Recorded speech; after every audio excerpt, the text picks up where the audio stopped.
Открытый всероссийский конкурс на разработку архитектурной концепции и генерального плана территории парка будущих поколений в столице республики стартовал 20 ноября 2018 года в Москве в рамках главного архитектурного фестиваля страны «Зодчество». По результатам заседания жюри 10 декабря были определены 5 команд финалистов, которые на 3 дня приехали в Якутск, чтобы подготовиться к работе над своими проектами. И вот они сегодня приступили к своей работе и решили начать непосредственно эту работу на земле, с полевого исследования, с выхода на территорию в том городе, в котором это общественное пространство должно возникнуть. Ну и самое главное, что, собственно, все это происходит зимой. Задача нетривиальная. Таких парков, таких общественных пространств в мире еще не проектировали.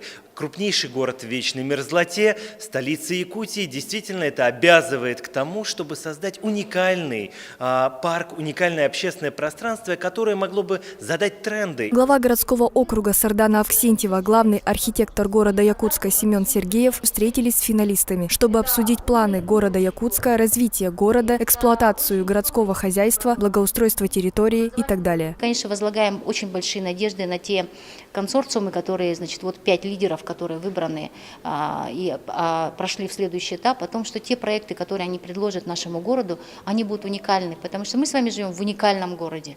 Я считаю, что наш город, он уникален тем, что мало того, что мы самый большой город на вечной мерзлоте, мы живем, я всегда говорю, мы живем во льду, мы живем в снегах, но и при этом вот мы всегда показываем не только то, что мы здесь выживаем, что мы здесь вот как-то существуем там, а мы с вами творим, мы с вами живем, мы с вами любим, мы с вами мечтаем.